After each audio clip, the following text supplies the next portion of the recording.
All right, let's jump right in. Welcome to today's Explainer, where we're going to explore something that's literally happening right in front of your eyes all the time, even though you can't actually see it. We're diving into the invisible particle world, and specifically how the invisible, continuous movement of tiny particles dictates the physical characteristics of absolutely everything around us. To get started, I want you to consider a completely everyday mystery for a second. What makes a stone different from water or, the air inside a balloon? You interact with this stuff constantly. You can hold a rock, you drink water, you breathe air. They feel different, they act different, and they serve entirely different purposes. But why? Well, to understand the large objects we can see and touch in our macro world, we actually have to zoom way, way in and look at the microscopic world we cannot see. The absolute crucial foundation here is what scientists call the particle model of matter. This is the scientific principle that all matter is made up of these incredibly tiny particles. And it's not just about the fact that these particles exist, right? It's entirely about their arrangement, their spacing, and their relative motion. How much space do they have? How are they moving? The answers to those questions completely explain why materials behave the way they do. To really grasp this, our source material introduces this brilliant mental exercise called learners as particles. I want you to imagine, right now, that you are a microscopic particle of matter.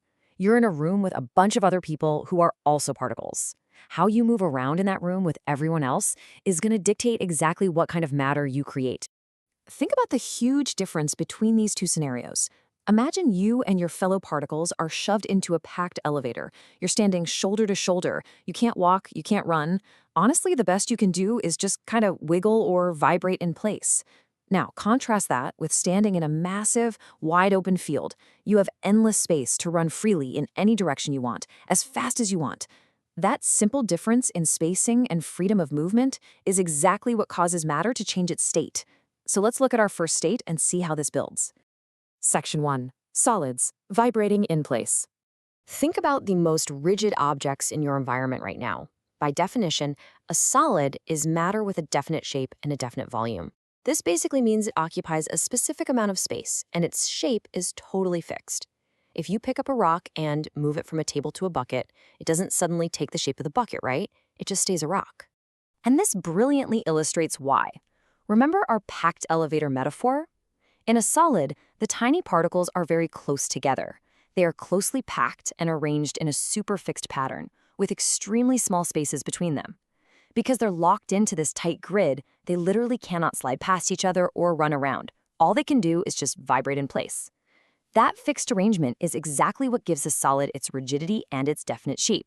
And we see this everywhere. According to our lesson plan source, everyday solids include the ice in your home freezer, the pencil and chair you use at school, and the soil on a farm.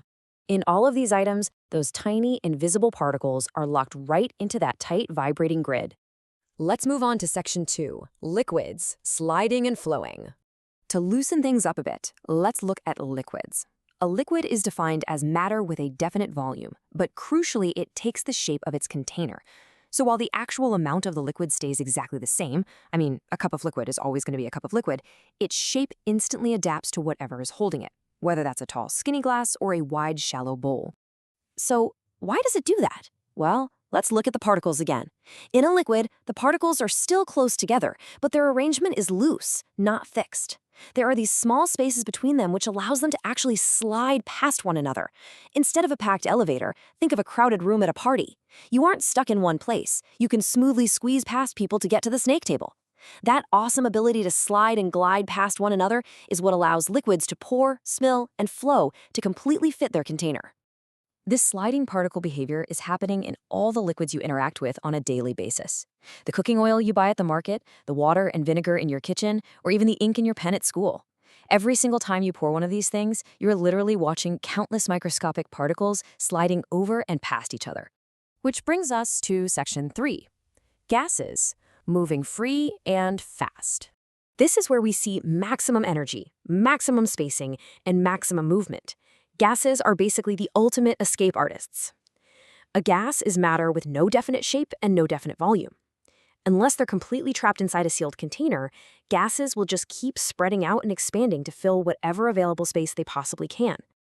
Going back to our mental exercise, this is the open field scenario. Gas particles are scattered and far apart, with huge spaces between them. They're moving freely, quickly, and entirely randomly in all directions. They aren't locked in a grid, and they aren't just sliding past neighbors. They're basically sprinting.